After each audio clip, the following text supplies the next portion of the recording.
the uplisting tool as well as Rentalios management to manage pricing in our properties. First of all, you should go to uplisting to look at the rooms that you're interested in and check out how they are doing in terms of vacancies. Let's take a look at our room. First, we need to filter by the right property. Here's our room. As you can see, we do have bookings, but the bookings are not that much. Let's take a look at some of the pricing and see if they make sense. We see that room D and F are at the 41 to 44 range. And then we see that at the high end, we have room A that's at the 55 range. B and C are sort of our middle tier, and E as well. What I'm going to do is I'm going to adjust the rate in room E. I want to maybe lower it down by $2 so that it might be priced more attractively. And I'm going to use the Rentalios management dynamic pricing module for that. So right now, room E is set to be 49 to 50 in this next 2 weeks. So let's go to Rentalios management and adjust rooms E pricing. Now, before I do so, I want to show you that we can also adjust pricing through uplisting itself, but this is pretty limited. You can only set the price per day. What we want to do is we want to apply dynamic pricing that adjusts the pricing to through market conditions. Okay, so let's go to Rentalios management. In Rentals management, you also see a calendar view, and what we want to do is we want to look up our room room E. So let's take a look over here. This is room E that we want to adjust. And let's select room E and edit it. So over here we see the description and details, but we're not going to adjust that.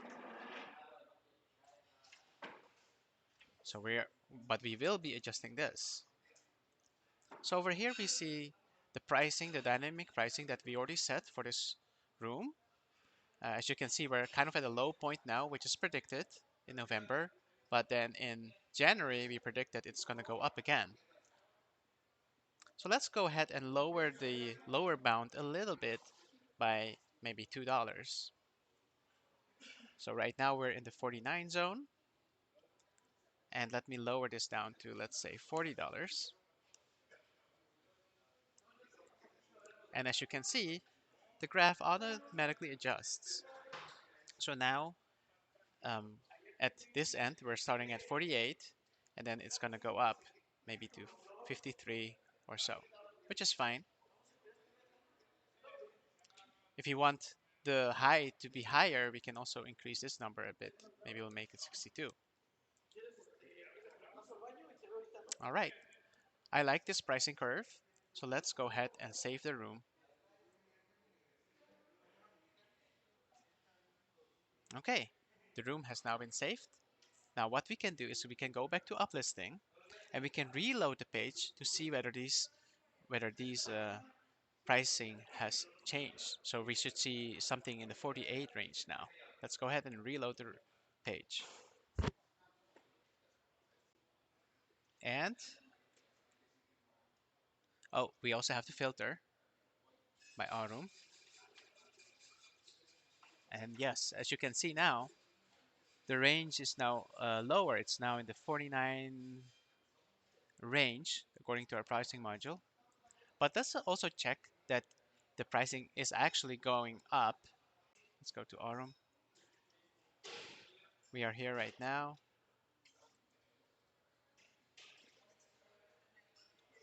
In November, so we're closer to 49. It's gonna dip down to 48 in December, and then it should go up to 54 in January. Let's make sure that happens. So let me pick a date.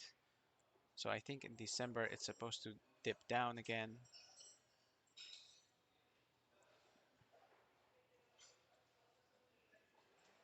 Yep, it went up, it went down to 48. And let's check January. In January, it should go up until the 53 range, 54 range. Yep, it's the 54, 53 range. All right, so that's how we use the dynamic pricing. Please use this responsibly because all the changes that you make in Rentalios management are actually going to affect our Airbnb prices.